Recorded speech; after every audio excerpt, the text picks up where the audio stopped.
Hey guys, what's up? It is Ripe again, back with more Entitled People's Stories. In today's titled story, OP's grandma's caretaker steals her house by forging a deed and then even tries to sell the house. Without wasting any more time, let's dive right into the stories. The first one is titled, "A thief stole my house with a forged deed and is now trying to sell it." The type of people who steal homes from others are the bottom of the earth scum, especially when it is a sweet elderly woman like my grandma.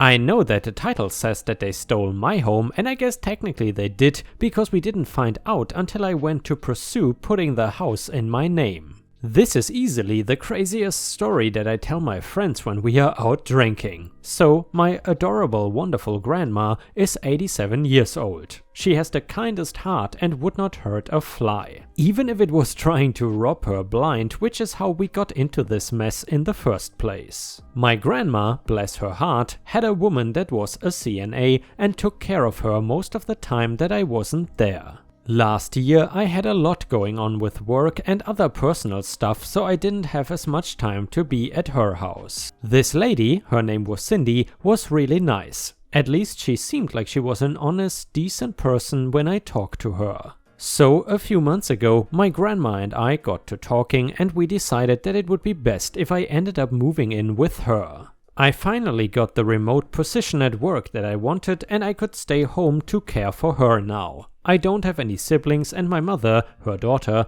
and her brother live in another state, so I am all she has got. There was a moment about a month ago before the situation went really serious when I realized that Cindy had been going through my grandma's mail. This was weird because she doesn't need to, it is not in her job description to deal with her bills and whatnot. When I asked her about whether she was the one who opened the letters, she admitted to it and said that my grandma had asked her to. I didn't think much of it and I forgot. Grandma and I are discussing me moving in and she says that she also wants to transfer the home into my name while she is still around to do so personally. I said that this was fine and would love to inherit the house anyway. It is a beautiful building in a nice part of town that is expensive to own in. Plus, the house has been paid off for years. Cindy happened to be there that day and was moving about awkwardly. Now that I think about it, I'm sure she was eavesdropping.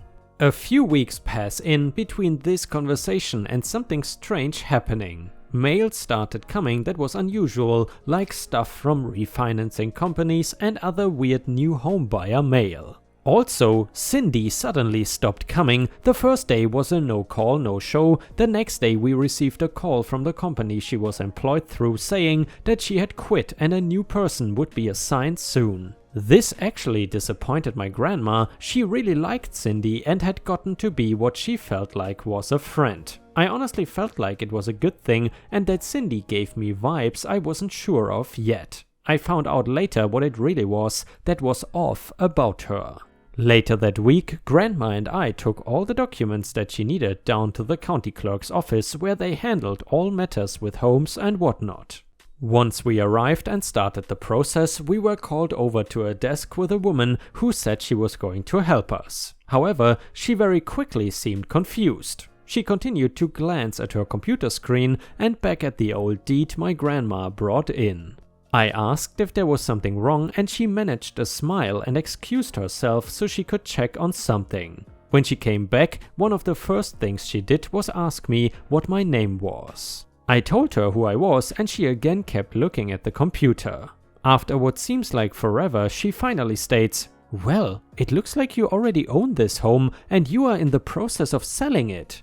I was dumbfounded. How in the world could this be? I reassured Grandma that this was not true and that I hadn't been in here at all. I asked if I could see the new deed with the signatures on it. Sure as hell, there was a signature on there that wasn't mine, but was certainly my name. And also an X where Grandma would have signed. I asked about that and the clerk said that there was a note saying that the seller was debilitated and incapable of coming in to sign the paperwork.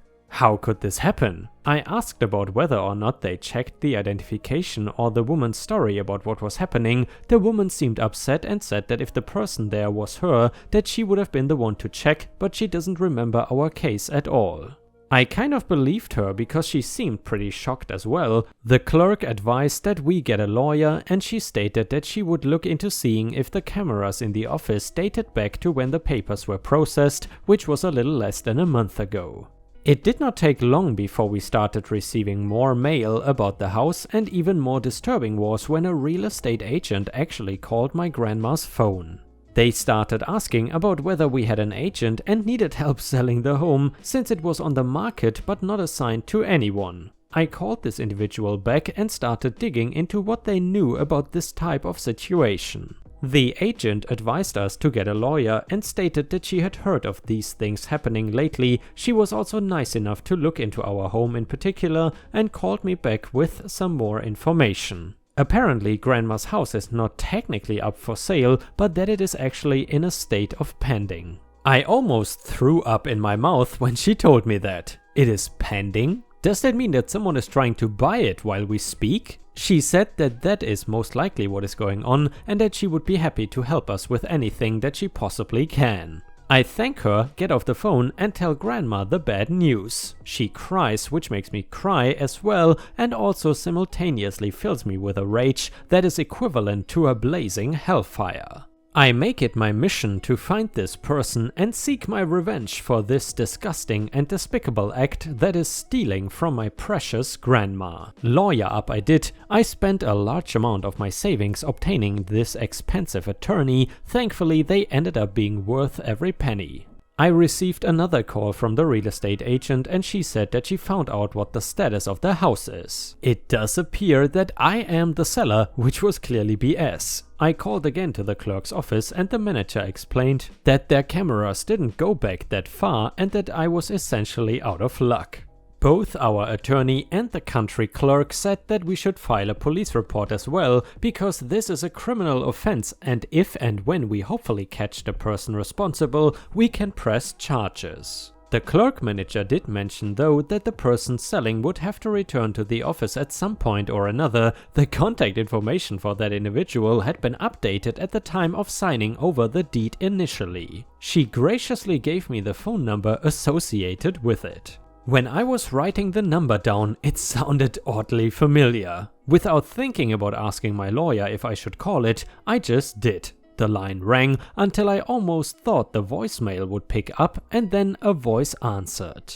"Hello." I said hello back and we paused in silence, almost like we were both thinking the same thing. I recognized this person. The line hung up before I could say anything else. I paced around the house that I was trying to save and protect. That voice? Who was it? That is when it dawned on me. It was Cindy. It all started to add up. Her looking through the mail, the way she always was so attentive to my situation with my grandma, it just had to be her. I immediately called my lawyer and discussed what to do next. She decided the best plan of action was to set up a situation where we could catch her and prove that she is committing fraud. Also, there was an update with the house sale status and the pending offer that was suddenly dropped. Not sure if that was Cindy getting worried or what. We collaborated with the real estate agent and had her call and say that there was an offer from her client. After going through numbers and accepting the offer, etc., that took a few days. We were able to get her to meet in person for signing the paperwork. This seemed pretty scary and I was nervous. I wasn't sure if we were doing the right thing. If this would work, if she would actually show up. So many things made my anxiety so high. It was honestly too simple. She really came into the office where we designated the meeting with the mortgage company. I had the police there with my lawyer waiting for her. The look on Cindy's face once she realized she had been caught red-handed, there was nothing more satisfying than seeing her shocked expression and all of the lies that she told as they were putting her in handcuffs. It was a stressful time and we thankfully were able to get all of the mess she caused sorted out and the deed correctly in my name and actual signature. Cindy did go to jail. She was sentenced to 3 years' time and I think it is honestly fitting. My grandma is doing great also. She and I love being roommates.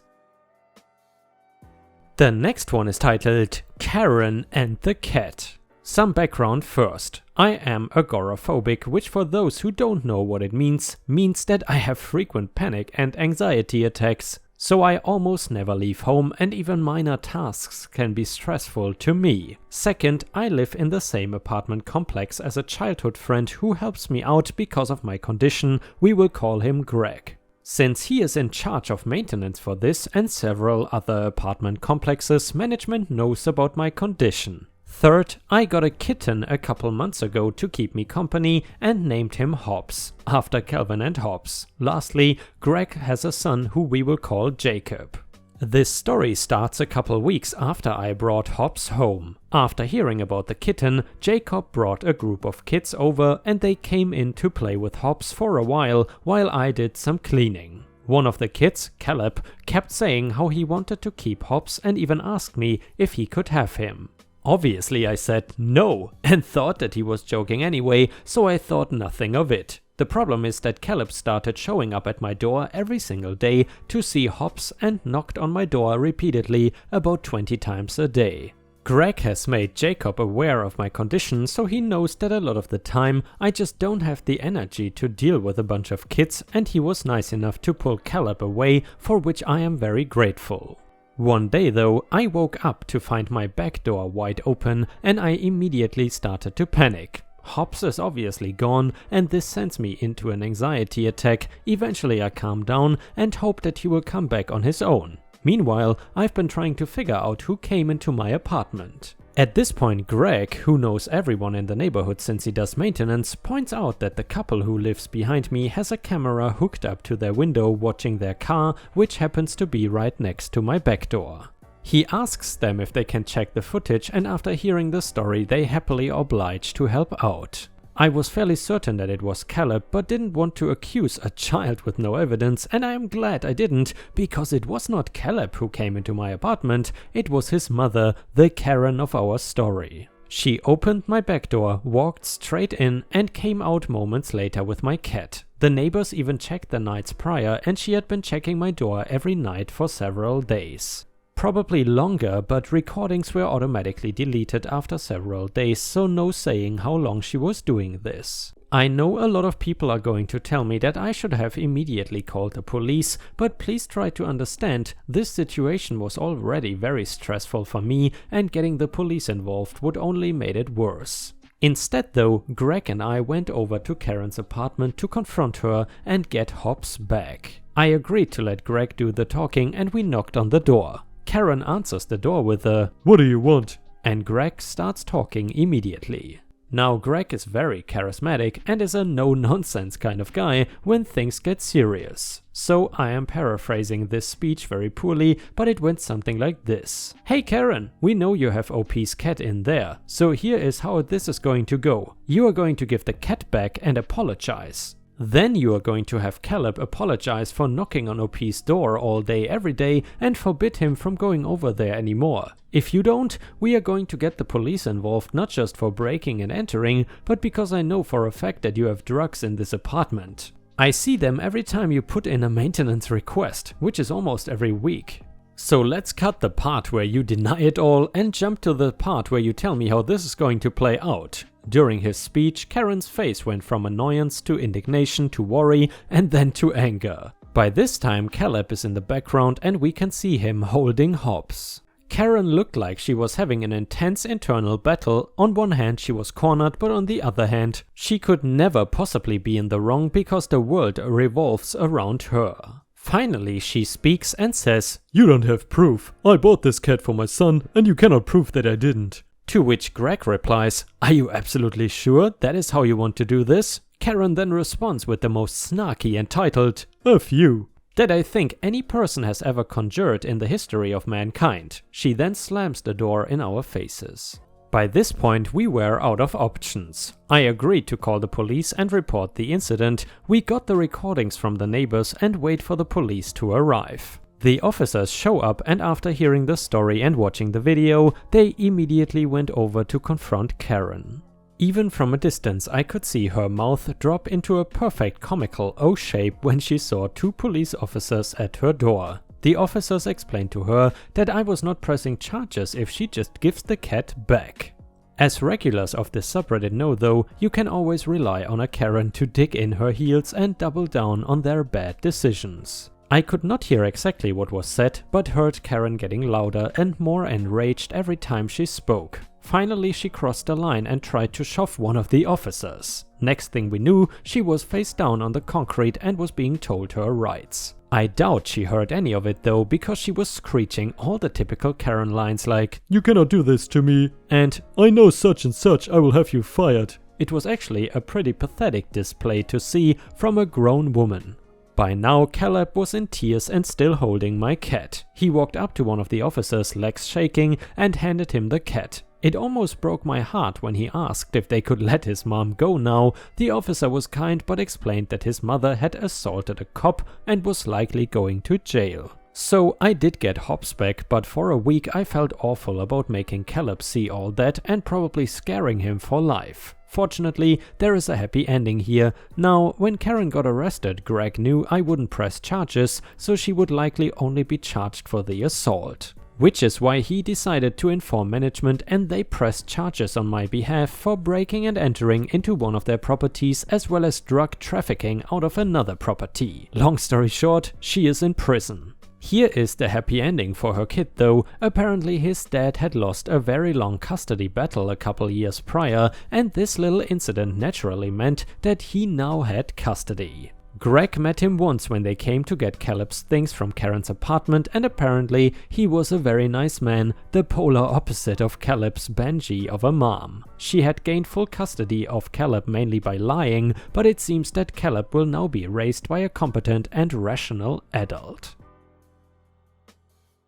And ripe stars, with this we have reached the end of the video. However, if you still cannot get enough of my content, then I would highly suggest to check out my endless binge watch playlist, which will soon show up in the left corner of the screen. In addition, I would really appreciate it if you could not only subscribe to the channel, but also turn on the bell notifications, which you can do by clicking on the little bell icon right next to the subscribe button. This will help my channel tremendously, and this will make sure that you don't miss any of my videos. Furthermore, if you want to see additional ripe content that I don't post on YouTube, then I would suggest to head on over to patreon.com/ripeyoutube for more than 50 exclusive videos that you will not see anywhere else. Thank you so much for your amazing daily support, and I hope to see you again tomorrow.